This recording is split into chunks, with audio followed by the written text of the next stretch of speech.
The restaurant shimmered like a palace of glass and gold, a place where billionaires came to celebrate their victories and forget their sins. Maya Collins moved quietly between tables, her black uniform crisp, her polite smile hiding the exhaustion of a double shift. She'd learned how to disappear, how to be invisible to people who never looked down long enough to see the ones serving them. Tonight, Reeves Tower's private dining hall was busier than ever. The owner himself, Jonathan Reeves, was hosting a gala upstairs. Maya had heard of him all her life. A tech magnate, self-made, feared and admired in equal measure. She'd never met him in person. But when the head waiter barked, "Collins, help set the executive floor," she swallowed her nerves and obeyed. The private office glowed with expensive restraint, mahogany, crystal, and a single wall lined with framed photographs. Maya wiped down the glass table, humming softly, when something on that wall stopped her breath cold. Behind the desk hung a large portrait of two men shaking hands. The younger man was Jonathan Reeves, unmistakable in his tailored suit. The other man, dark hair, kind eyes, a familiar crooked smile, made Maya's knees buckle. Her rag trembled in her hand. It was her father, David Collins, the man she'd buried in her heart 20 years ago after the fire that took his life. She stepped closer, her reflection trembling in the glass. Her father wore the same wristwatch she kept in a drawer at home, the one her mother said was all that was left. Why was he standing beside Jonathan Reeves? Why was this photo in the Billionaire's office displayed like a trophy? Her pulse hammered in her ears as the door opened behind her.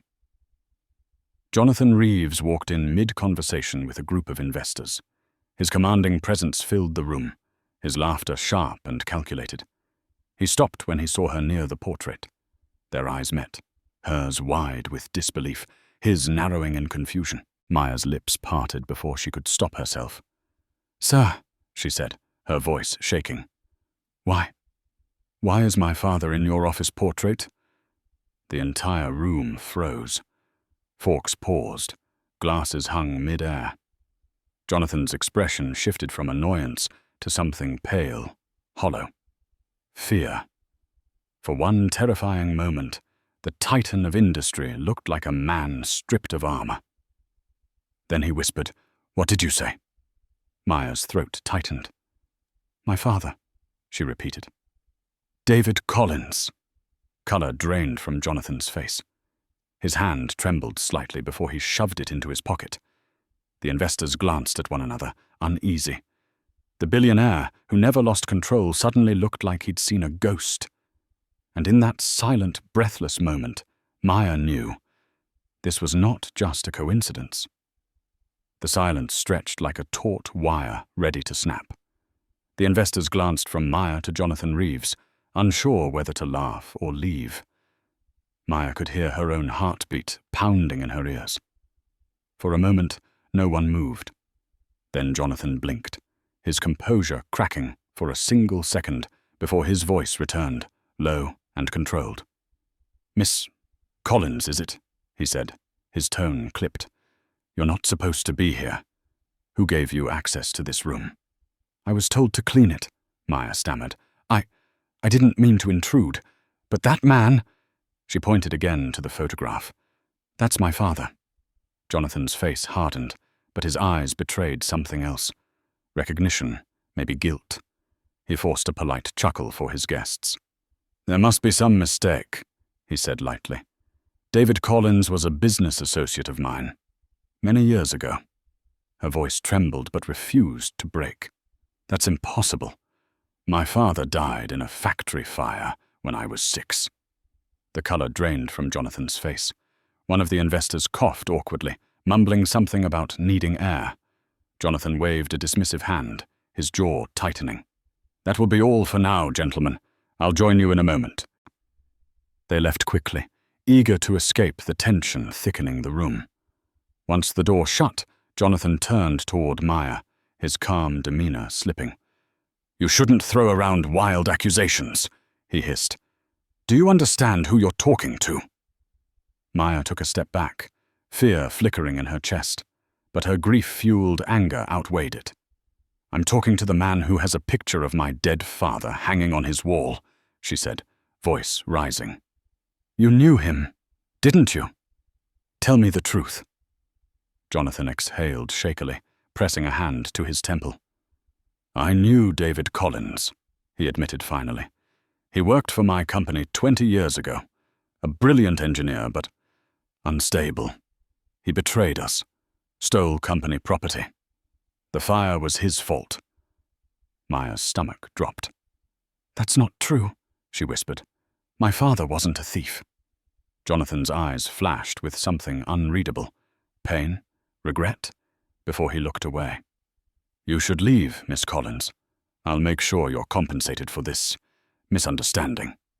I don't want your money, she said sharply. I want the truth. His mask slipped. You don't want the truth, he muttered. The truth can destroy you. Maya stared at him, stunned by the sudden tremor in his voice. Destroy me? Or you? For a moment, the mighty Jonathan Reeves looked small, haunted. He walked to his desk, gripping its edge until his knuckles whitened. Leave, he said quietly. Please. Maya hesitated, then backed toward the door. Her eyes lingered on the portrait, her father's gentle smile frozen beside the man who now stood trembling. She turned and left without another word. As the door closed behind her, Jonathan slumped into his chair, his hand shaking as he loosened his tie. He stared at the photograph long and hard, the weight of old ghosts pressing on his chest. You should have stayed buried, David, he whispered to the empty room. Outside, Maya leaned against the wall, trying to catch her breath. Questions burned in her mind. Why did Jonathan look terrified? What was he hiding? And if her father had truly worked for him, what really happened the night of the fire? She didn't know it yet. But Jonathan Reeves had just reopened the one secret he'd spent 20 years trying to bury. Rain fell hard that night, smearing the city lights into streaks of gold and grey as Maya rode the bus home. Her reflection in the fogged window looked like a stranger, pale, shaken, and burning with questions she couldn't silence. Every time she blinked, she saw Jonathan Reeves's face again. The moment he turned pale, the flicker of fear in his eyes when she said her father's name. He knew something. Her small apartment was quiet, except for the steady beep of her mother's oxygen machine. Margaret Collins lay half asleep on the couch, her frail body swallowed by a blanket. She stirred when Maya entered. You're late again, sweetheart, she murmured, her voice thin. Maya knelt beside her, brushing damp hair from her forehead. Work ran long, she said softly. Then after a pause, Mum, did Dad ever work for a man named Jonathan Reeves? Margaret's eyes snapped open. Colour drained from her already pale face. Why would you ask that? Maya hesitated. Because I saw his picture, in Reeves's office. He had a portrait of Dad hanging on his wall. For a long time, Margaret said nothing. Her trembling hands reached for the edge of the blanket, twisting it between her fingers. That can't be, she whispered. That's impossible. Mum, Maya pleaded, please. You've always told me Dad died in the factory fire, but Reeves said Dad worked for him. What's the truth? Tears welled in Margaret's eyes. She stood slowly, limping to the small wooden dresser in the corner. From the top drawer, she pulled out a yellowed envelope sealed with old tape. For years, Maya had seen her mother clutch that drawer whenever the past came up. I hoped you'd never have to see this, Margaret whispered. She tore open the envelope with shaking fingers. Inside were photographs, her father younger, smiling beside a man in an expensive suit. Maya gasped. It was Jonathan Reeves, the same man from the restaurant. They were partners once, Margaret said, her voice cracking. They built something together, some kind of energy project. Your father trusted him like a brother. But then there was an accident, a fire at the lab. Jonathan said David caused it. Everyone turned against him. He lost everything. But Dad didn't cause it, Maya asked, her voice breaking. Margaret's eyes filled with tears. No. He tried to expose something about stolen research. He wanted to tell the press. Then the fire happened, and he never came home. Maya felt the room spin. The walls seemed to close in as her mother dropped to her knees, clutching the photo. "I burned the rest," Margaret whispered. "The letters, the files.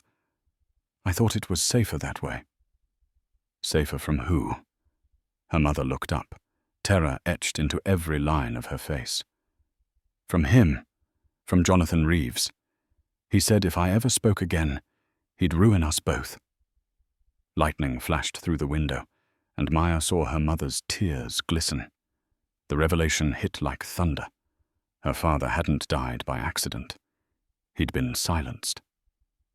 Margaret reached for Maya's hand, squeezing it weakly. "Don't go after him," she begged. "People like Jonathan Reeves. They destroy whatever they touch." But Maya couldn't listen. Her heart burned with a new purpose. She looked again at the old photograph, her father's trusting smile beside the man who betrayed him. And as the storm raged outside, Maya made a silent vow. She would uncover what really happened, no matter what it cost her. The next morning, Maya woke to the sound of pounding at the door. Her mother stirred weakly on the couch, coughing as Maya rushed to answer. Through the peephole, she saw a man in a black suit standing in the dim hallway. Behind him, a sleek black sedan idled at the curb, its tinted windows glistening in the drizzle. "Miss Collins?" the man asked, his tone polite but firm. "Mr. Reeves requests your presence at his office this morning. He said it's urgent." Maya froze, heart thundering. "Why would he want to see me?" "I'm not authorized to discuss that, ma'am. But he insisted it was important. For you both." Margaret's voice trembled from behind her. "Maya, don't go, please." But curiosity had already taken root in her chest, growing stronger than fear. "I have to know, Mum," she said quietly. "If he knows what happened to Dad, I need to hear it." She grabbed her coat and followed the driver downstairs. The ride to Reeves Tower was silent, the city sliding past like a grey dream. Inside the car, she caught her reflection in the window, eyes red from sleeplessness, determination burning beneath the fatigue. Whatever waited for her, she wasn't turning back. When they arrived, the lobby guards didn't even ask her name. They were expecting her. A woman in a tailored suit met her at the elevator. "Mr. Reeves will see you privately," she said, her voice crisp. The elevator doors opened onto the top floor, a space that smelled of money and fear. Maya stepped out, the sound of her shoes swallowed by thick carpet. Jonathan Reeves stood by the window, overlooking the skyline. Sunlight glinted off the silver in his hair. "I wasn't sure you'd come," he said without turning. "You didn't really give me a choice," Maya replied, crossing her arms. He faced her slowly, studying her like a puzzle he couldn't solve. "You look so much like him," he murmured. Her throat tightened. "Don't," she warned. "Don't talk about my father like you cared about him." Jonathan exhaled.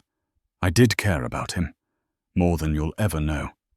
But he made mistakes, dangerous ones." "Lies," Maya snapped. "My mother told me everything. You framed him. You stole his work." For the first time, the billionaire flinched. He turned back to the window, his reflection pale against the glass. "You think you know the truth," he said softly, "but you've only heard half of it. Your father was brilliant, but reckless. He wanted to expose classified research. He would have destroyed everything we built." "So you destroyed him instead?" Maya shot back. Jonathan's jaw tightened. "You don't understand the cost of power. Someone had to take the fall." Maya took a shaky step closer. "That someone was my father." The air between them buzzed with tension. Jonathan turned, his voice lowering to a whisper. "You should leave this alone. There are things buried deeper than you realize." Maya's hands clenched at her sides. "Then maybe it's time someone dug them up." He sighed, weary. "If you keep chasing this, you'll regret it. You're not ready for what you'll find." But Maya was already backing toward the door, her mind racing. "Maybe I'm not, but I'm done being afraid." Jonathan's gaze followed her. a strange mix of fear and pity in his eyes. "You're your father's daughter," he said quietly, "and that will be your undoing."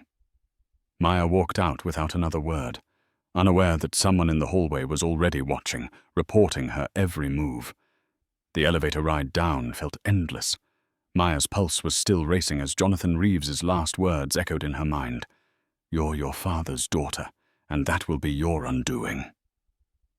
The sentence sounded less like a warning and more like a threat. When the doors opened, she exhaled shakily and stepped out into the marble lobby. But something caught her eye. A flash drive lying on the elevator floor, half hidden beneath the railing. She glanced around. No one noticed. Her instincts screamed to leave it, but curiosity won. She slipped it into her pocket and walked out into the rain. By the time she got home, her mother was dozing on the couch. Maya brewed a cup of cheap coffee, her hands trembling as she plugged the flash drive into her old laptop. A folder popped up instantly, labeled All Phoenix. Inside were dozens of documents, blueprints, and encrypted files. One stood out, a video dated 20 years ago. Her heart hammered as she clicked play. The footage was grainy but clear enough. Her father sat in a cluttered office, younger and vibrant, his hands waving as he argued with someone behind the camera. "You can't just take it, Jonathan!" David's voice shook with rage. "We built this together. It could change the world. Clean energy, no patents, no corruption." Another voice cut him off, colder, sharper. "You're naive, David. The world doesn't want saving. It wants profit." Maya gasped. It was Jonathan Reeves. Her father slammed his hand on the desk. "You're selling it to the government, aren't you? That's why you want me out." Jonathan's voice dropped. "You've left me no choice. You talk to the press and you'll ruin us both." The camera jolted. There was shouting, a crash, and then a gunshot. The screen went black. Maya froze, the sound ringing in her ears long after the video ended. Her mother stirred in the background, whispering in her sleep. "David." Maya's stomach turned. The truth was undeniable now. Her father hadn't died in an accident. He'd been silenced, and Jonathan Reeves had lied for decades. She scrolled through the rest of the files, financial records, internal memos, and one document marked confidential, project termination. It detailed payouts, false statements, and a list of employees dismissed after the fire, including David Collins, deceased. At the bottom was Reeves's signature. Maya's breath caught. Her hands shook with fury. For 20 years, that man had built an empire on her father's ashes. Suddenly, a sound outside, the low rumble of an engine idling too long. She peered through the curtain. A black sedan was parked across the street, headlights off, just sitting there. Her pulse quickened. Someone was watching. She unplugged the flash drive, stuffed it into her pocket, and turned off the lights. If Jonathan knew she had the files, she wasn't safe. The next morning, she called in sick. Every few minutes, she checked the street. The car was gone, but the fear remained. She didn't go to work, didn't eat. She just sat at her kitchen table, staring at the flash drive, thinking. If she went to the police, they'd never believe her. Jonathan Reeves could buy silence from anyone. But there was one person who might listen. An independent journalist who'd once written about corporate corruption, Daniel Ward. She remembered his articles, his reputation for exposing billionaires. She found his number online and hesitated, finger hovering over the dial. Then she pressed call. A calm voice answered, "Daniel Ward Investigations." Maya swallowed hard. "Mr. Ward, I have something you'll want to see. It's about Jonathan Reeves and the man he tried to erase." On the other end of the line, Daniel's tone changed, sharper, intrigued. "Tell me everything." Daniel Ward met Maya in a small coffee shop tucked between two shuttered storefronts in Lower Manhattan. It was raining again, the kind of grey drizzle that turned the city into a blur of ghosts. Daniel looked exactly like she expected. Mid-30s, unshaven, eyes sharp behind wire-frame glasses. His voice was calm but carried the weight of someone who'd seen too many people get burned chasing the truth. You said it's about Jonathan Reeves? He asked, stirring his coffee. You realize accusing a man like that could destroy you. Maya slid the flash drive across the table. Then I guess we'll be destroyed together. Daniel plugged it into his laptop. As he scanned the files, his expression changed from curiosity to disbelief. Where did you get this? His office. I think he dropped it, Maya said. My father, David Collins, was his partner. He died 20 years ago in a fire Reeves called an accident. But look at this. Daniel clicked on the video. They watched silently as her father's face appeared on screen, pleading with Jonathan, the argument escalating until the fatal gunshot ended everything. The sound echoed faintly through the cafe. When it ended, Daniel closed the laptop slowly. Jesus, he whispered. This isn't just corporate fraud. This is murder. Maya's throat tightened. I need to prove it. But he's too powerful. He owns half the city. If I go to the police, I'll disappear before the file even uploads. Daniel nodded grimly. You're right. He's got politicians, lawyers, and media in his pocket. But there's one thing men like Reeves can't buy. Exposure. If we can authenticate this footage and trace the project mentioned, Phoenix, it could bury him. Maya leaned forward, her voice trembling. My father wanted that technology to help people, not to make Reeves richer. I have to finish what he started. Daniel's gaze softened. Then we'll do it together. But from now on, you follow my lead. No contact with Reeves. No social media. You vanish. As they spoke, Maya noticed a man in a black coat sitting 2 tables behind them, pretending to read a newspaper. She felt his gaze every time she moved. Daniel, she whispered, I think we're being watched. He didn't turn around. Finish your coffee, he murmured. Then get up and walk out calmly. I'll handle it. Maya obeyed, stepping into the rain. Her nerves buzzed as she turned the corner. A minute later, Daniel appeared beside her, breathless. He followed me out, he said. Definitely Reeves's security. He knows. Her stomach dropped. What do we do now? Daniel looked toward the street where a dark SUV had stopped, its tinted windows reflecting the wet pavement. We run. They ducked into an alley, sprinting past trash bins and puddles. Maya's lungs burned as footsteps echoed behind them. Daniel pulled her into a side door that led to an old maintenance stairwell. They climbed until their legs ached, emerging onto a deserted rooftop overlooking the city. Are you crazy? She panted. They'll find us. Not tonight, he said, catching his breath. We'll lay low. I have contacts in Boston who can secure the files off-grid. Once it's out there, Reeves can't touch you.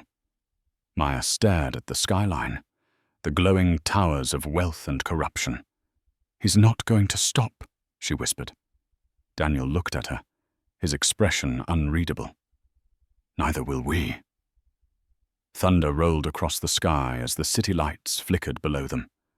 Somewhere in that maze of glass and steel, Jonathan Reeves was already making his next move, and for the first time in 20 years, the ghost of David Collins was no longer silent. 3 days passed like a fever dream. Maya stayed in Daniel's cramped apartment above a laundromat, her nerves raw from constant fear. Every time a car slowed outside, she froze. Every time the phone buzzed, she jumped. Daniel worked around the clock, encrypting files, contacting sources, trying to verify every detail from the Phoenix project. But the deeper he dug, the more frightened he became. This thing goes beyond Reeves, he muttered one night, pacing the floor. Government contracts, shell companies, offshore accounts. Your father wasn't just working on clean energy. He was working on a weaponized version of it. Reeves sold the patent under a false name right after the fire. Maya's stomach turned. My father would never build a weapon. Daniel stopped pacing. Maybe not willingly. Before Maya could answer, his phone buzzed with a message from an unknown number. You want the truth about David Collins? Come alone. 41 Meadow Lane, 10 p.m. Maya's heart leapt. That's my father's handwriting, she whispered. I know it. The way the D loops. That's his. Daniel frowned. It's probably a trap. But Maya was already on her feet. I have to go. What if he's alive? Against his better judgment, Daniel drove her to the outskirts of Queens. The city lights faded behind them, replaced by quiet streets and shuttered houses. Meadow Lane was barely more than a forgotten road lined with overgrown yards. The address led to an old brick home with boarded windows and a dim porch light flickering in the rain. Stay in the car, Daniel warned. Maya shook her head. He called for me. She approached slowly, her shoes squelching in the mud. When she knocked, the door creaked open on its own. The smell of dust and oil filled her lungs. Hello, she called softly. Is anyone here? A shadow shifted in the corner. Then a voice, rough, low, trembling. Maya. She froze. It wasn't possible. The voice was older, raspier, but achingly familiar. A figure stepped into the light. A man with a limp, his face lined and scarred. One side marred by burns. His eyes, though, gentle, hazel, the same as hers. Dad, she whispered. David Collins nodded slowly, tears filling his ruined eyes. You grew up, he said, voice breaking. You look just like your mother. Maya stumbled forward, sobbing as she threw her arms around him. His embrace was weak but real. After 20 years, she could feel his heartbeat.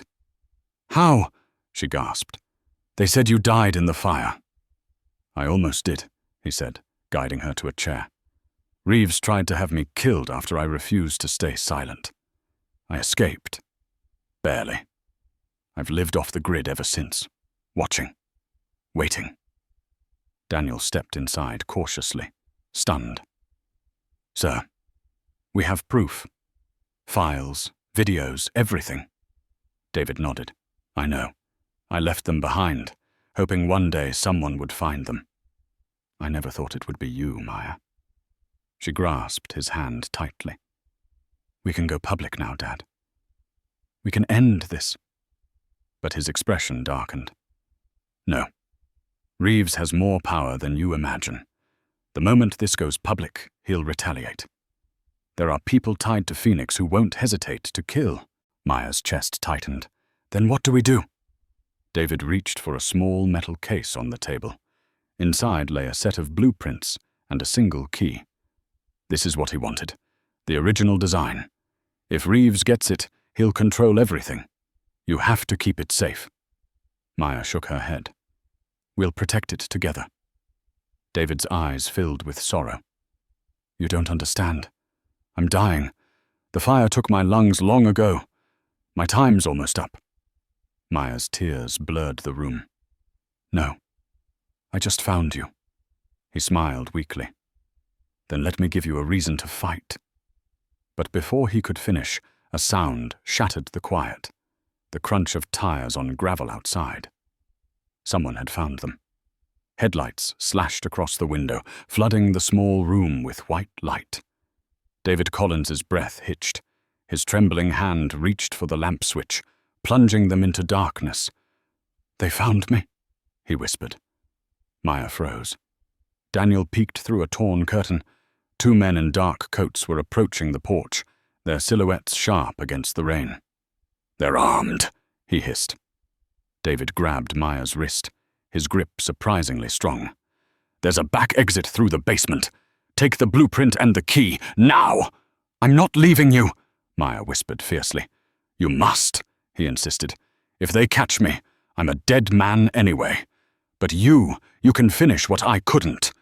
His voice broke. Please, Maya, don't let my life end for nothing. The sound of boots on wet gravel grew louder.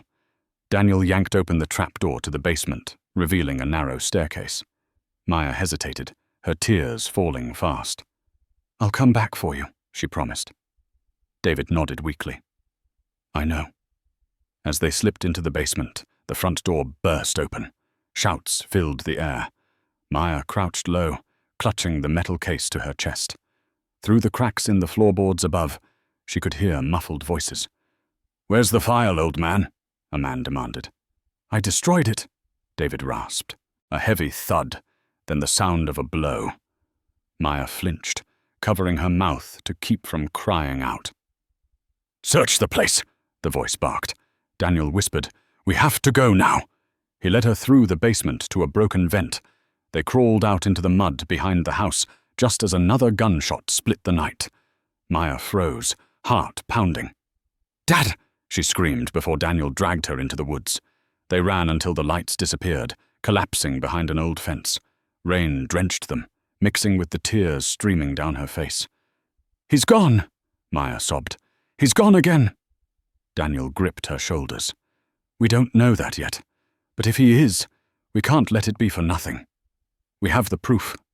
We expose Reeves, then your father's name will be cleared." Maya wiped her face, staring at the metal case in her hands. Her father's final gift. "He said this is what Reeves wanted. The original design." Daniel nodded, catching his breath. "Let's find out why." They took shelter in an abandoned tool shed nearby. Inside, under the dim light of Daniel's phone, Maya opened the case. Inside lay blueprints marked with complex diagrams and a handwritten note from her father. Project Phoenix. Final prototype. Unlimited energy output. Clean. Sustainable. If perfected, it could end the world's dependence on oil and destroy those who profit from it. Daniel whistled softly. No wonder Reeves buried this. If this went public, his entire energy empire would collapse. Maya traced her father's handwriting with trembling fingers. He wanted to change the world. Reeves wanted to own it. Before Daniel could respond, his phone buzzed. An unknown number again. He frowned, answering on speaker. A distorted voice spoke. "You have something that doesn't belong to you. Return it, and maybe you'll live." The line went dead. Maya's blood turned to ice. "They're tracking us." Daniel stuffed the phone into his pocket. "Then we move now. I know a safe place uptown. An old contact of mine runs an underground server. We'll back up everything there." As they slipped out into the rain again, Maya looked back toward the house. Smoke curled from the broken windows. She knew in her heart her father hadn't survived, but his mission had. She whispered into the night, "I'll finish what you started, Dad. I swear." And somewhere behind the curtain of rain, a figure watched from the shadows, reporting quietly into a phone. "The girl has the prototype." The next morning, the city looked colder, sharper, like it knew something terrible had happened. Maya sat in the corner of Daniel's small apartment, clutching her father's metal case. She hadn't slept. Every time she closed her eyes, she saw the flash of gunfire, heard her father's final words echoing in her mind. "Don't let my life end for nothing." Daniel placed a steaming mug of coffee beside her. "We have to move fast," he said quietly. "If those men work for Reeves, he'll know by now that we escaped. Once he realizes you have the prototype, he'll stop at nothing to get it back." Maya opened the case again, staring at the intricate designs. Her father's handwriting curved between lines of formulas and power cells. "Look at this," she said. "He found a way to generate energy without waste, without cost. It's beautiful." Daniel leaned over her shoulder. "It's revolutionary," he agreed. "But Reeves wanted to weaponize it. There's a section here labeled Phase 2, Energy Redirection. That's not power generation. That's energy discharge." Maya's heart sank. "You mean he wanted to turn it into a weapon?" Daniel nodded grimly. "A weapon that could cripple an entire city grid. Instant, invisible destruction. That's why your father ran. That's why Reeves needed him gone." For a long time, neither of them spoke. The weight of the truth pressed down on the tiny room. Finally, Maya stood, resolve hardening in her eyes. "We expose him. Today, it's him. I don't care how powerful he is." Daniel grabbed her wrist. "We can't just upload it. If we go public without proof that the video and files are authentic, Reeves will spin it. He'll call it fake, discredit your father again, and this time he'll destroy you too." "So what do we do?" she demanded. "We find someone inside Reeves Corporation, someone who still has a conscience, someone who can confirm Phoenix existed." He hesitated. "There's one person I can think of, his former head of research, Dr. Eleanor Shaw. She disappeared after the fire, but resurfaced under another name. I think I know where she's hiding." Maya didn't hesitate. "Then let's find her." They left the apartment through the back alley, disguising themselves under hooded jackets. The streets buzzed with morning traffic, but Maya couldn't shake the feeling they were being watched. A dark sedan crept behind them for 3 blocks before turning off. Still, her instincts screamed danger. By afternoon, they reached a run-down building near the docks. Daniel knocked on a steel door 3 times. It opened just enough for a pair of wary eyes to appear. "Ward?" a woman's voice asked. "Eleanor," Daniel said. "We need to talk. It's about Phoenix." The door opened wider. Dr. Shaw looked older than her photos. Grey hair, nervous hands, but her eyes were sharp. When she saw Maya, she froze. "You look exactly like him," she whispered. "David Collins." Maya's breath caught. "You knew my father?" Eleanor nodded. "He was brilliant, the only one who understood what Phoenix could really do. Reeves thought he could control it, but David knew better. That's why Reeves framed him." Maya stepped closer. "I have his designs, his prototype. I want to finish it, the way he intended." Eleanor's face went pale. "Finish it? My dear, you don't understand. That technology isn't safe. It's incomplete. If it falls into the wrong hands, it could erase everything your father stood for." Maya hesitated. "Then what do we do?" Before Eleanor could answer, a red dot of light appeared on her chest. Daniel's eyes widened. "Sniper, get down!" Glass shattered as a bullet ripped through the window. They dove to the floor. Outside, tires screeched. Maya clutched the case against her chest, heart pounding. "He found us," she whispered. And as sirens wailed in the distance, Eleanor Shaw turned to them with a single, urgent word.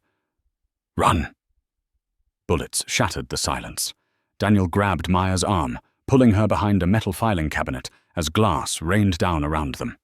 Dr. Eleanor Shaw ducked low, clutching her laptop. The echo of gunfire mixed with the storm outside, each shot closer than the last. "They're here for the blueprint," Daniel shouted over the chaos. Eleanor's hands shook as she shoved a flash drive into Maya's pocket. "That has everything. My notes, your father's research, the proof you'll need. Don't let them get it." Before Maya could respond, the front door exploded inward. 2 men in tactical gear stormed in, shouting orders. Daniel fired back with Eleanor's small pistol, forcing them to take cover behind overturned desks. "Go!" Daniel yelled. "There's a back exit through the alley." Maya grabbed Eleanor's wrist and ran. The old scientist stumbled, breath ragged, but Maya half dragged her through a narrow corridor. Behind them, Daniel's voice echoed. One last burst of gunfire, then silence. "Daniel!" Maya cried, but Eleanor yanked her onward. "He knew the risk, child. Keep moving." They burst through a rusted door into the rain-soaked alley. The night air stung their lungs. Tires screeched as a black SUV skidded around the corner, its headlights blinding. "Get down!" Eleanor pushed Maya behind a dumpster, just as bullets tore through the brick wall. Maya's ears rang. She felt Eleanor's weight slump against her, warm liquid spreading across her sleeve. "No, no, no," Maya whispered, pressing her hand against the bleeding wound in Eleanor's chest. The older woman coughed, a trace of red on her lips. "Listen to me," Eleanor rasped. "There's a man who can help you. His name is William Carr. He was your father's lawyer, the only one who didn't betray him. Find him, before Reeves does." "Stay with me," Maya begged. "We can get you to a hospital." Eleanor shook her head weakly. "Too late. Just make them see who your father really was." Her eyes glazed over. Then she went still. Maya's throat closed.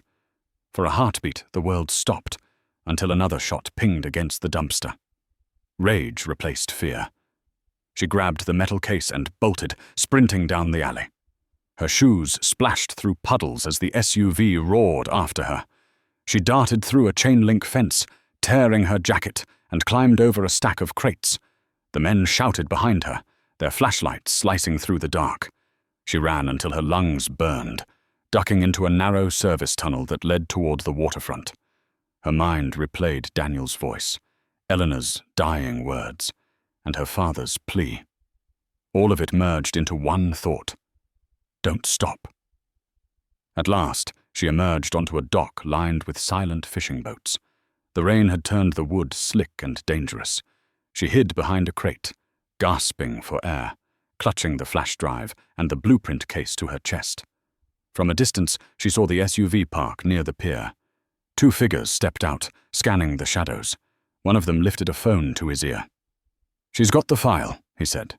"Reeves wants her alive. For now." Maya's pulse thudded in her ears. She had to move again. She slipped onto one of the boats, cutting the rope with a rusted knife. The vessel drifted silently away from the dock as lightning flashed across the river. The city skyline shimmered in the distance. Cold, glittering, full of lies. Maya looked down at the case resting on her knees.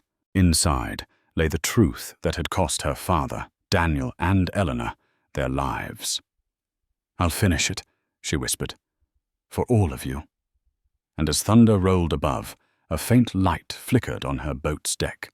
A hidden tracker blinking red, silently guiding her enemies straight to her. The morning fog hung low over the Hudson as Maya's stolen fishing boat drifted into an abandoned dock on the west side of Manhattan. Exhausted and soaked to the bone, she pulled the small vessel onto the shore. The flash drive and blueprint case never left her grip. The city loomed above her, massive, indifferent, glittering with the same power that had destroyed her family. She had no money, no allies, and nowhere left to run. Reeves's men would be searching every corner of the city. Her only weapon now was the truth. She found an old payphone in a subway tunnel, one of the few places surveillance cameras didn't reach. She dialed a number she'd found in Daniel's notes, the contact of an investigative journalist who'd once worked with him before disappearing into freelance exile. When a woman's tired voice answered, Maya's heart raced. "Who is this?" the woman asked. "My name's Maya Collins. Daniel Ward sent me. Before he—" Her voice caught. "He's gone. They killed him." A pause. Then the woman said quietly, "Where are you?" Within an hour, Maya sat in a small news studio hidden inside a warehouse in Brooklyn. The journalist, a wiry woman named Nora Vance, studied the flash drive with wary eyes. "You realize if this is real, you're holding something that could take down one of the most powerful men in the country." "I know," Maya said. "That's the point." Nora hesitated. "We can stream the footage live. I have a secure channel, but we need corroboration. People won't believe a waitress claiming to expose a billionaire." "I don't need them to believe me," Maya said firmly. "I just need them to see." Nora connected the flash drive to her system, the monitors lighting up with lines of encrypted code. "There's a video here, dated 20 years ago, and some blueprints." Maya nodded. "That's the Phoenix Project. My father's creation. Reeves stole it." Nora leaned closer. "If you want to do this, there's no going back. Once it's online, you'll have every corporate fixer and federal agent in this city hunting you." "I've already lost everything that mattered," Maya whispered. "Let's finish it." As the upload began, the screen filled with the haunting image of her father arguing with Reeves, the same footage she'd seen in Daniel's apartment. Maya's heart ached as his voice echoed through the studio. "You can't sell this. It's meant to save lives." But before the upload could complete, the feed froze. Static crackled through the speakers. Nora frowned, typing rapidly. "That's not possible. Someone's jamming the connection." The lights flickered. A moment later, the studio door burst open. Two men in black suits stormed in, guns drawn. Maya grabbed the flash drive from the computer and ducked behind a camera rig. Nora screamed as one of the men shoved her aside. "Get the girl!" one of them barked. Maya sprinted toward the back exit, heart hammering. She crashed through the metal door into a narrow alley, the rain slicing her skin like glass. Behind her, footsteps thundered. She turned sharply, ducking between dumpsters, slipping in puddles. A van screeched to a halt at the alley's end, its back doors flung open. Inside sat Jonathan Reeves himself, drenched from the rain, his piercing blue eyes burning with fury.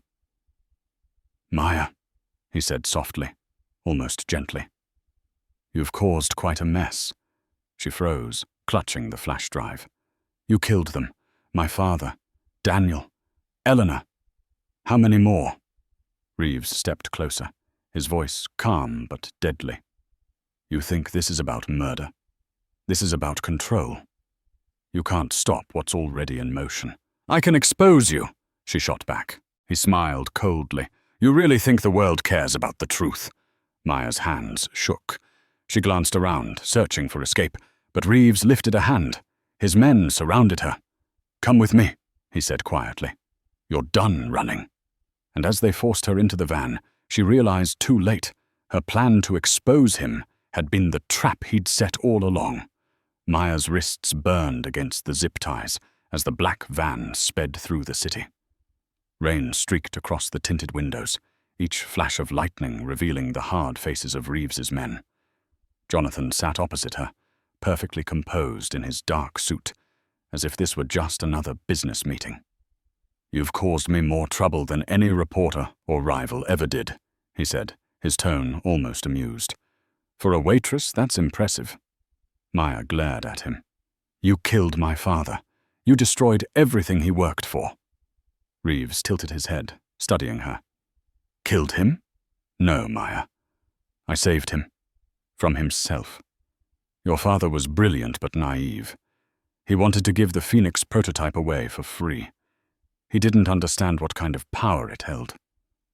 Someone would have weaponized it eventually. Better it stayed in my hands." Her voice shook with fury. "You stole his work. You stole his life." He leaned forward, eyes glinting under the dim interior light. "I built an empire from it. Millions of people have jobs because of me. You think morality feeds families?" Maya spat out. "You think money replaces a soul?" Reeves's expression hardened. "Your father said the same thing, right before he pointed a gun at me." She froze. "That's a lie." "Is it?"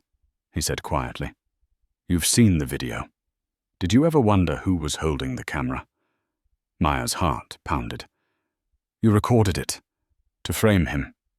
He gave a small smile. "Framing him was easy. He was desperate, unstable, terrified. He would have done anything to stop me. But in the end, he couldn't pull the trigger." "Because he wasn't like you," she said coldly. Reeves sighed and looked out the window as the van slowed. "We're here." They pulled into the underground parking level of Reeves' tower. Guards flanked the elevator as he gestured for her to follow. Her hands were untied, but the men's guns ensured obedience. The elevator rose in silence until the doors opened onto his private office, the same place where this nightmare had begun. "Sit," he ordered. She stayed standing. "You can threaten me, but I'm not afraid of you anymore." "You should be." He pressed a button on his desk. A massive screen lit up, displaying security footage. The coffee shop with Daniel, the meeting with Eleanor, even the hidden dock where she'd escaped. He had seen everything. "I let you run," Reeves said calmly. "I wanted to see how far you'd go, who you'd trust. You led me right to every loose end." Maya's stomach dropped. "You used me." "I studied you," he corrected. "You're your father's daughter, brave, reckless, emotional. And just like him, you've mistaken righteousness for power." "Maybe," she said, lifting her chin. "But you made one mistake." He frowned. "And what's that?" Maya reached into her pocket. Reeves's men tensed, but instead of a weapon, she pulled out a small recorder. She pressed play. Reeves's own voice filled the room, repeating his earlier words. I let you run. You led me right to every loose end. He froze. I've been recording since the van, Maya said. Everything you've said, every confession, every lie, it's already uploaded to an encrypted server. If anything happens to me, it goes public. Reeves's calm facade cracked for the first time. His knuckles whitened against the desk. You don't know what you've done. Oh, I do, she said softly. I just turned your power against you. For a moment, the billionaire said nothing. Then he smiled, a thin, dangerous smile. You think you've won, Maya. You have no idea how deep this goes. And as security alarms suddenly blared through the tower, Maya realized someone else had triggered a breach, someone she never expected to see again. The alarms screamed through the tower, red lights flashing across the glass walls. Jonathan Reeves shot to his feet, barking orders into his intercom. Lock every exit! No one gets in or out! His guards moved instantly, but Maya barely heard them. Her pulse thundered as the floor trembled beneath her shoes. What's happening? She demanded, backing away. Reeves glared at her. You tell me. You're not the only one who planned something tonight, are you? Before she could answer, the elevator doors burst open. A man stepped out through the smoke and chaos, muddy, bruised, and holding a gun. Maya's breath caught. Daniel? He gave a half smile, exhausted but alive. Miss me? Reeves's eyes widened. Impossible. You were supposed to be dead? Daniel interrupted. Yeah, I get that a lot. He raised his gun at Reeves. Step away from her. Guards swarmed into the room, but Daniel moved fast, shooting the security panel. Sparks exploded as the doors slammed shut behind him, sealing them inside. Maya ran to his side, trembling. How did you survive? I wore a vest, he said, panting. Eleanor didn't make it, but before she died, she told me everything. Reeves planned the fire 20 years ago, the cover-up, all of it. I have the rest of her files. Reeves's expression darkened. You have no idea what you're playing with, Ward. Walk away while you can. Daniel's smirk vanished. You murdered innocent people, Jonathan. You don't get to walk away. Maya turned to Daniel. We can end this now. We have his confession, the files, everything. But Daniel didn't answer right away. His gaze flickered, just for a moment, toward Reeves. And in that split second, Maya saw something she didn't understand. Recognition. Reeves spoke softly. You did well, Daniel. Better than expected. Maya froze. What did he just say? Daniel lowered his gun. Maya, listen. Her heart stopped. No. You didn't. Reeves straightened, his confidence returning. He's been working for me since the beginning, he said smoothly. I needed someone to draw you out, to find what your father left behind. Daniel Ward was the perfect choice. Maya's stomach turned to ice. That's not true. Tell me it's not true. Daniel's voice cracked. It started that way. Yes, but it changed. I swear, Maya, I was trying to protect you. Protect me, she snapped, tears stinging her eyes. You used me like everyone else. Reeves chuckled. Don't be so dramatic. You played your part beautifully. Now, hand over the blueprint, and maybe I'll let you both live. Maya's fury boiled over. You'll never touch it. Reeves motioned to his guards. Take it from her. Daniel moved first, grabbing Maya's arm. Run! Why should I trust you now? She shouted. Because I'm the only reason you're still breathing. He fired at the glass wall, shattering it. Wind howled through the office as papers and debris flew. Maya clutched the flash drive and blueprint case, ducking behind the desk. Daniel fired again, holding off Reeves's men. Konamka! He yelled. There's a service elevator down the hall. Maya hesitated, her heart torn between anger and survival. Then she bolted, sprinting toward the corridor as bullets tore through the air. She heard Daniel shout her name, and then a gunshot, followed by silence. Maya turned back, eyes wide. Daniel lay on the floor, motionless, a dark stain spreading across his shirt. Reeves stood behind his desk, gun in hand, smoke curling from the barrel. For a moment, everything stopped. The alarms, the wind, the fear. Just silence. Reeves lowered the gun and met her gaze. "You see what truth costs, Maya," he said coldly. "It always takes something from you." And as she ran toward the open elevator shaft, clutching the last proof of her father's innocence, Maya swore that Reeves would pay for every life he had taken. The elevator plunged downward, rattling like a dying heartbeat. Maya crouched in the corner, gripping the blueprint case so tightly her knuckles turned white. The events replayed in her head like a nightmare she couldn't wake from. Daniel's betrayal, the gunshot, his body collapsing beside Reeves's cold smile. When the elevator stopped, she stumbled into a dim hallway that smelled of metal and bleach. Reeves Tower's basement, the lowest level, used for archives and maintenance. It was eerily empty. Her shoes echoed against the concrete as she searched for another exit. "Maya." She froze. The voice was soft, trembling. From behind a stack of file boxes, an older woman stepped into view. Short grey hair, glasses, a face lined with guilt. Maya recognized her instantly. "Clara," she whispered. "Mr. Reeves's secretary." Clara nodded, glancing nervously toward the elevator. "I saw what happened upstairs. You shouldn't be here." Maya's heart raced. "He killed Daniel. He killed my father. You worked for him all these years. You knew." Clara shook her head, tears glistening. "Not everything. Not at first. I thought he was a good man once. I believed in what we were building.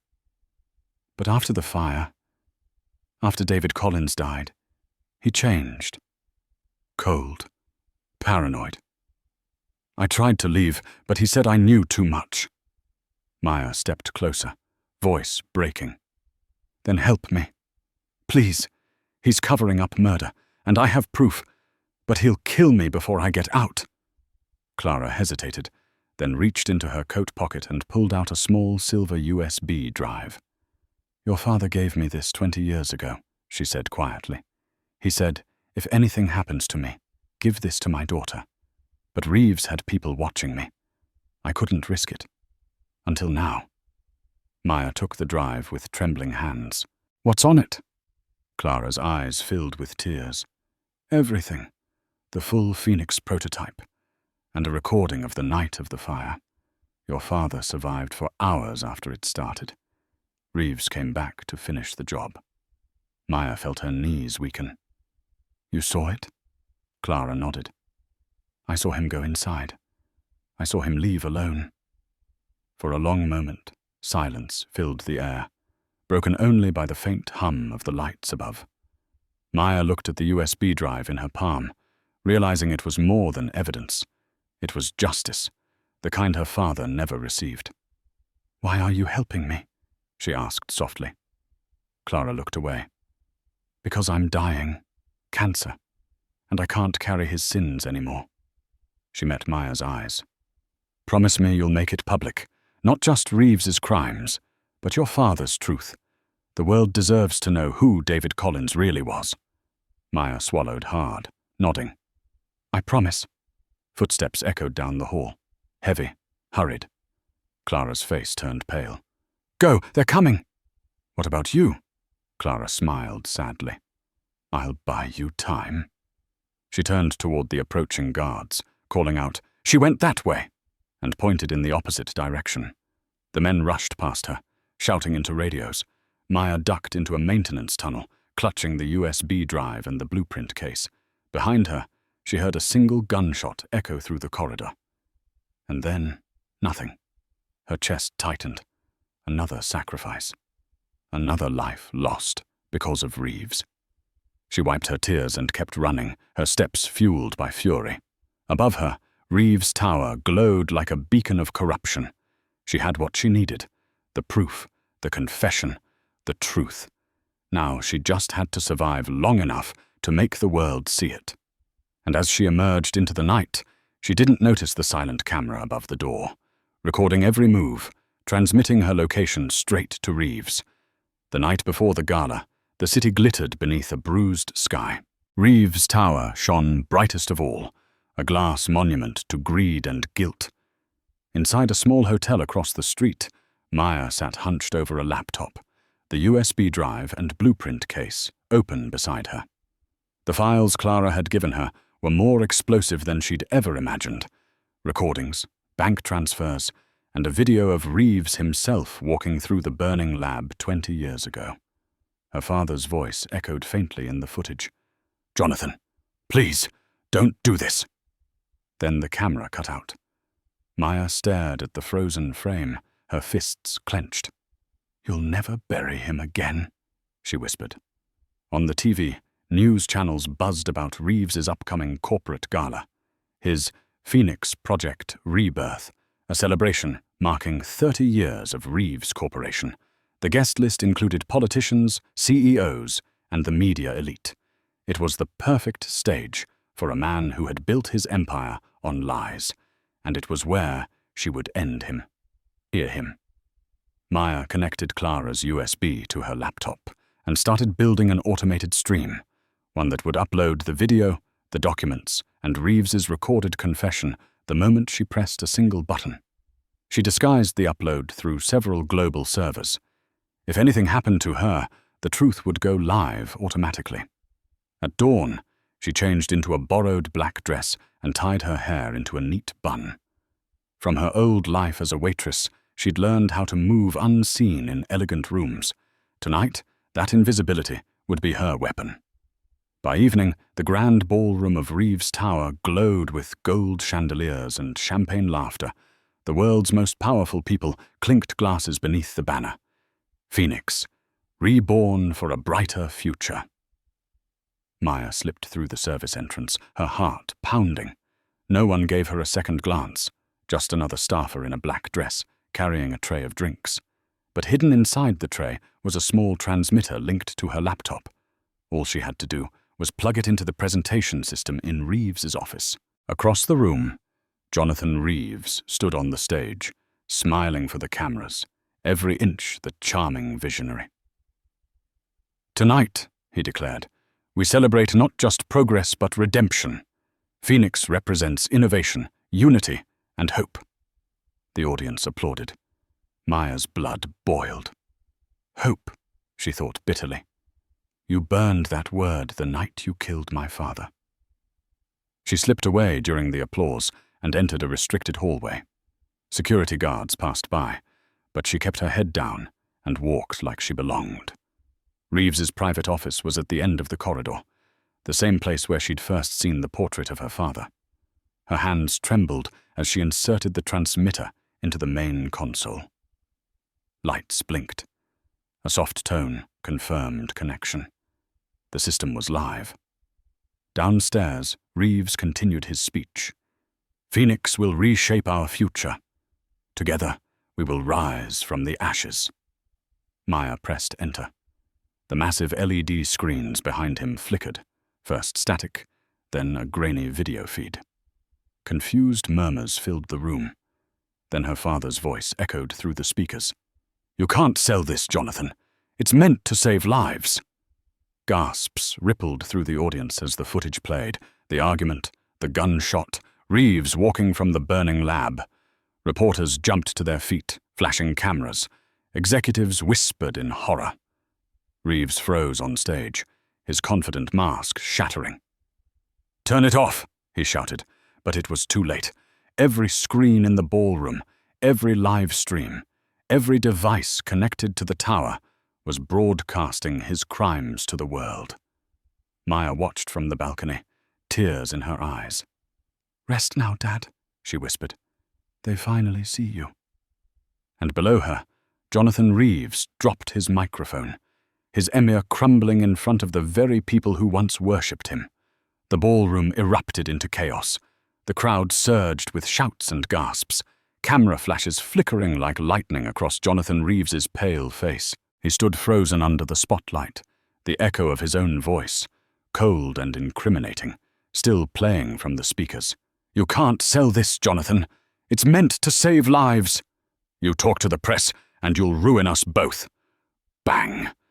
The last sound, the gunshot, cut through the room like a blade. Reeves flinched visibly, and then silence. Cameras turned to him, journalists shouting questions. Mr. Reeves, is that you in the footage? Did you murder David Collins? Was Phoenix based on stolen research? Reeves's throat tightened. He tried to speak, but no words came. For decades he'd commanded rooms like this with effortless power. Now he was just a man cornered by ghosts. His PR team rushed to the stage, trying to cut the feed, but the system was locked. Maya had planned it well. Screens across the room began playing a second clip, Clara's recording of Reeves returning to the burning lab, his face illuminated by flames, carrying a briefcase marked Phoenix. The crowd recoiled. One woman screamed. Maya watched from the balcony, gripping the railing as tears filled her eyes. For the first time, the truth was free. Her father's name, her family's pain, it was all laid bare before the world. Below, Reeves stumbled back from the podium. "This is fake," he shouted, his voice cracking. "All of it. Deepfakes. Fabrications." But the room didn't believe him. His investors were already pulling out their phones, whispering to lawyers, shaking their heads in disbelief. The empire he'd built on lies was crumbling in real time. Police officers entered through the side doors. Reeves's security team tried to block them, but the officers flashed warrants. The detective in charge, a tall woman with steely eyes, approached the stage. "Jonathan Reeves," she said firmly, "you're under investigation for the murder of David Collins, corporate fraud, and destruction of evidence." He stared at her, stunned. "You can't arrest me. You don't know who I am." "Oh, we know exactly who you are," she replied coldly. Maya felt her heart clench. It should have been satisfying, but as she watched him being handcuffed, all she felt was exhaustion. Years of anger, grief, and fear drained from her body. The man who'd destroyed her life looked small now, broken, almost pitiful. Reeves turned his head as they led him away. For a brief second, his eyes met Maya's across the room. There was no hatred there, no rage, only regret. He mouthed 2 words. "I'm sorry." The crowd surged forward, reporters yelling, investors storming out. The giant Phoenix banner ripped loose from the ceiling and crashed onto the stage. Reeves stumbled as cameras swarmed him, his fall broadcast live across every major network. Maya turned and slipped out before anyone noticed her. She walked through the service corridor, past champagne bottles and trampled programs, until she stepped into the cool night air. Sirens wailed in the distance, flashing blue and red against the tower's glass walls. She stood there, staring up at the skyscraper that had haunted her every waking moment. The symbol of her father's ruin was finally cracking from within. For the first time in her life, she breathed without fear. As she walked away, she heard a voice beside her, a reporter on the phone. "Yeah, Reeves is finished. They found the missing files, too. His entire board's resigning. They're calling it the corporate funeral." Maya smiled faintly, the wind tangling her hair. "Good," she murmured. "Let it burn." But as she disappeared into the night, a single thought lingered. What if the truth wasn't the end, but just the beginning of what her father started? The next morning, the world woke to headlines that shattered the illusion of Jonathan Reeves's empire. Every major outlet carried the same image. Reeves in handcuffs, led out of his tower, his once impeccable suit soaked in rain and disgrace. "Tech mogul exposed for murder and fraud," the caption screamed. Maya watched the broadcast from a small diner miles away. The smell of coffee and burnt toast filled the air, but she couldn't taste anything. She sat alone at a corner booth, the sunlight streaming weakly through the blinds. Every TV in the diner showed his downfall. People whispered, shocked, disgusted, but none of them knew that the quiet woman at the window was the reason behind it all. Reeves's mugshot flashed across the screen, his eyes hollow, his arrogance gone. The anchor's voice narrated coldly. Following the release of multiple videos and financial documents, billionaire Jonathan Reeves faces charges of conspiracy, manslaughter, and obstruction of justice related to the 2005 Phoenix fire incident. Maya felt a chill. The truth was out, but victory didn't feel like triumph. It felt like aftermath, ashes after the blaze. Her phone buzzed. Unknown number. She hesitated, then answered. "Maya Collins?" a male voice asked. "This is Detective Harris with the NYPD. We thought you'd want to know. Reeves collapsed in custody early this morning. Heart attack. He's alive, but in critical condition." Her hand tightened around the phone. "Will he face trial?" "If he survives," Harris said. "But between the evidence and your testimony, he's finished. You did the right thing." The right thing. She hung up, the words echoing like a curse. Outside the window, the city moved on, cars honking, people rushing to work. Life didn't pause for justice. It never did. Later that afternoon, Maya found herself standing in front of the hospital, where Reeves was kept under police guard. Reporters crowded the entrance, shouting questions. She slipped past them quietly, unnoticed, until she reached the ICU ward. Through the glass, she saw him. Jonathan Reeves lay pale and frail, tubes running from his arms, machines beeping steadily. The man who once commanded millions now looked small, fragile, human. The guard at the door frowned. "Family only." Maya hesitated, then said softly, "He was my father's best friend." The guard studied her face and sighed. 5 minutes. She stepped into the sterile room, the smell of antiseptic thick in the air. Reeves's eyes flickered open. When he saw her, he smiled weakly. "Maya, I wondered if you'd come." "You should hate me," she said quietly. "I don't," he whispered. "You did what your father couldn't, finished it. You gave the world what it deserved." She swallowed hard. "You destroyed him. Why now? Why smile?" He looked away, his voice faint. "Because maybe it's finally over." His eyes closed briefly, then opened again. "I kept one thing from you. Something he wanted you to have. In my office. Top drawer. A letter." Maya frowned. "A letter? For you. From him." His breathing grew shallow. "Tell the world who David Collins really was."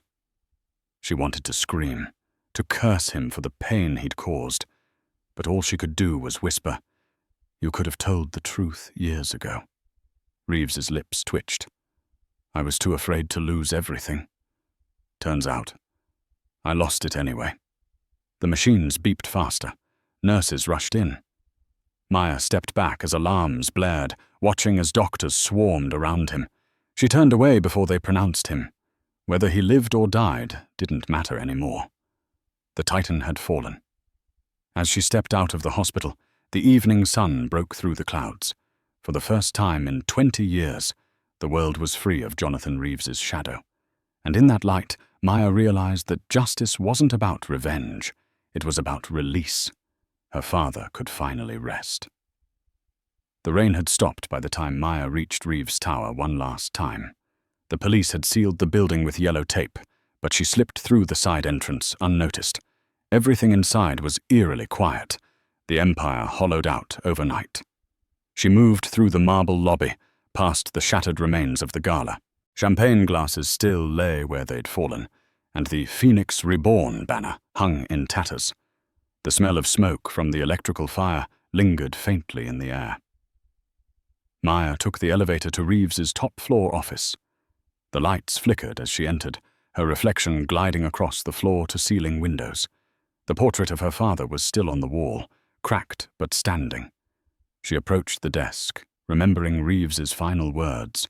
"In my office. Top drawer. A letter." Her hands shook as she opened it. Inside lay an envelope, yellowed with age, sealed with wax. The handwriting on the front stopped her breath cold. It was her father's. To my daughter, Maya. She sank into the chair and tore it open, unfolding the fragile paper. The scent of old ink hit her before the words did. Her father's voice seemed to come alive between each line. My dearest Maya, if you are reading this, then I failed to make it home. But know this, I never left because I stopped loving you or your mother. I left because the truth had to survive, even if I didn't. Her tears blurred the words, but she forced herself to keep reading. Jonathan Reeves and I built Phoenix to change the world. We dreamed of clean energy for all, but greed corrupted it. When I tried to expose him, he destroyed everything. Still, I forgave him, because hate only chains the soul, and I wanted you to live free. Maya pressed the letter to her chest, sobbing quietly.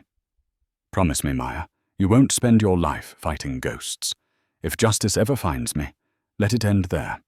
Build something good from the ashes. Live, laugh, love the way your mother did. That will be my victory. The letter ended with a single line. And when you see the sun rise after the storm, that will be me, finally home. Maya folded it carefully, holding it like something sacred. For years, she'd chased vengeance, thinking it would bring peace. But sitting there, surrounded by everything her father's enemy had built, she understood the truth. Revenge didn't heal. It only burned what was left. She took a lighter from the desk drawer and lit a single candle beside the portrait. Its flame flickered gently against her father's smiling face. You can rest now, she whispered. A soft sound made her turn. The door creaked open, and an officer stepped in. Miss Collins, we didn't know anyone was still here. The building's closed. She nodded, pocketing the letter. I just needed to say goodbye. He looked at her for a long moment, then said softly, The world owes you thanks. Reeves's confession changed everything. Maya smiled faintly. The truth did that, not me. She walked past him, taking one last look at the portrait before leaving. That evening, she traveled to the small cemetery outside the city, where her mother rested. The grass was damp, the air quiet. She laid the letter beside the headstone. He's with you now, she whispered. As she turned to leave, she noticed a single white rose placed at the grave, a fresh one. She frowned, scanning the empty path behind her. No one was there, but a black car was parked in the distance, engine idling. Its driver, a man in a grey suit, sat motionless, watching. The setting sun glinted on his face just long enough for her to see the truth. Jonathan Reeves, alive. And as the car slowly pulled away, Maya realized her father's story wasn't quite finished after all. The following week, the world was still buzzing with the aftermath of the scandal. Jonathan Reeves had survived his heart attack, but was placed under strict house arrest while awaiting trial. His empire had been stripped away, his accounts frozen, and his name dragged across every headline. Yet somehow the man refused to vanish completely. Maya tried to rebuild a normal life, though normal was no longer possible. She found a quiet apartment near the river, got a modest job at a non-profit energy foundation, and kept her father's letter framed on her desk. Every morning, she read the final line. When you see the sun rise after the storm, that will be me, finally home. Still, she couldn't shake the image of the white rose at her mother's grave, or the shadowed figure in the car. Reeves had been there, watching. One evening, as the sun dipped behind the skyline, a knock came at her door. When she opened it, she froze. Standing before her was Jonathan Reeves, thinner, greyer, walking with a cane, his once perfect posture now bowed by defeat. Two officers waited by the elevator, keeping their distance. May I come in?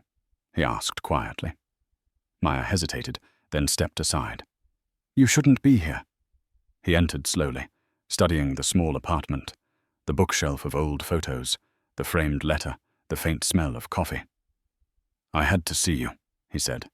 "There's something left undone." "What could you possibly have left to say?" Reeves lowered himself into a chair, wincing slightly. "I saw your father that night before the fire. He begged me to stop. He wasn't angry. He was heartbroken. I've lived with that face in my nightmares every night since. When I saw you, I thought, maybe I could fix something. But I only made it worse." Maya's voice trembled. "You think coming here fixes anything? You stole his life. You destroyed my family." He nodded slowly. "Yes, and nothing I do will erase that. But maybe I can help build something worthy of him." He reached into his coat pocket and slid a folder across the table. Inside were documents signed with his name. "This is a legal transfer of the remaining Reeves Corporation assets. What's left of them. I want to fund a scholarship in David Collins' name for young engineers who want to create without greed. You should run it." Maya blinked in disbelief. "Why would I trust you?" "Because I don't have much time left," he said quietly. "And because it's the only thing keeping me from going mad." She studied him, this man who had once terrified the world, now frail and remorseful. "Do you really think redemption is that easy?" "No," he said, meeting her eyes. "But I think forgiveness might be harder. I don't expect yours. I only hope the world remembers your father as he was, before I corrupted his dream." For a long moment, silence filled the room. The ticking of the clock was the only sound. Finally, Maya said softly, "The scholarship will happen. But not for you. For him." Reeves kisled faintly, eyes glistening. "That's all I ever wanted." He stood, leaning on his cane. "Goodbye, Maya. Thank you for reminding me what it means to be human again." As he walked out, the officers followed him down the hall. Maya closed the door and sank into a chair, tears streaming down her face. For the first time, she didn't feel anger, just an aching release. A month later, the David Collins Foundation for Ethical Innovation was born. Maya spoke at the opening ceremony beneath a warm spring sun. Cameras flashed, and for the first time, her father's name was spoken with honor, not scandal. She looked into the crowd and thought she saw a familiar figure in a wheelchair at the edge of the park, Jonathan Reeves, watching quietly. And when the breeze lifted the white petals from a nearby rose bush, Maya smiled, knowing both men had finally found their peace. 1 year later, the skyline glowed golden beneath the morning sun. New York had changed, and so had Maya Collins. The pain that once consumed her had softened into purpose. She stood in the lobby of a new glass building, smaller than Reeves' Tower, but built on something far stronger than wealth: integrity. The sign above the entrance read, "The David Collins Foundation for Ethical Innovation." Inside, the air smelled of fresh paint and hope. Young engineers filled the room, their eyes bright, their hands full of dreams. The Foundation's first major project was already underway, an energy prototype based on her father's original Phoenix design, restored to its true purpose: clean, unlimited energy for everyone. Maya walked through the halls, pausing at the main exhibit wall. There, framed beneath a soft spotlight, hung a new portrait of her father, David Collins in his lab coat, smiling beside a chalkboard of equations. Next to it was a bronze plaque that read, "For every dreamer who refuses to let truth die in silence." She traced the edge of the frame, whispering, "You made it, Dad. The world finally knows." Behind her, a voice said softly, "It's beautiful." She turned to see Jonathan Reeves in a wheelchair, escorted by a nurse. His hair was white now, his hands thin, but his eyes held peace instead of power. He gave a faint smile. "You hung it where everyone can see." "It belongs here," Maya said, "where the story began and where it ends." Reeves wheeled closer, studying the portrait. "He would have been proud of you, of what you built." Maya nodded slowly. "This isn't about pride. It's about redemption. For both of us." He chuckled weakly. "You sound like him." Silence lingered between them, heavy but calm.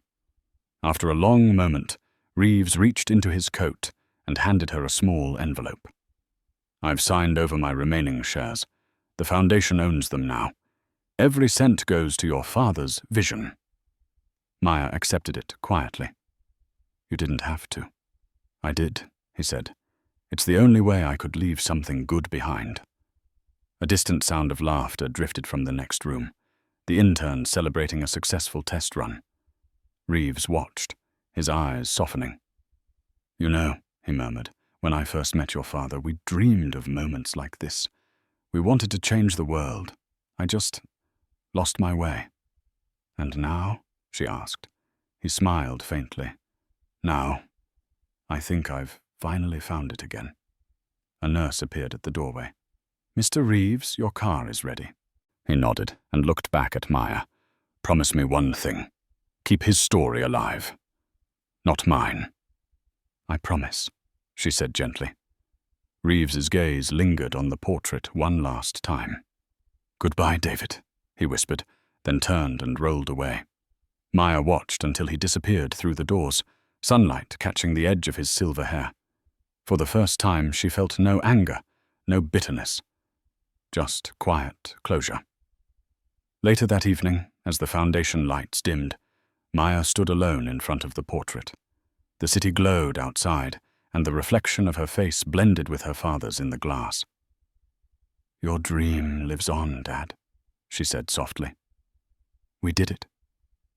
She placed a single white rose beneath the frame, the same kind that had appeared on her mother's grave a year earlier. The petals shimmered under the light. As she turned to leave, a soft breeze swept through the open window, stirring the candle flame beside the portrait. For a fleeting moment, Maya thought she heard a familiar voice in that whispering wind. "I'm home." And in that stillness, between loss and light, Maya smiled, knowing every storm her family had endured had finally given way to peace. So, that's how our story ends. But you're still here, aren't you? If you've stayed with me all the way to this moment, maybe something in Maya's journey touched your heart too. Maybe in her pain, her courage, or the way she finally found peace after so many storms. You see, life isn't always about revenge or justice.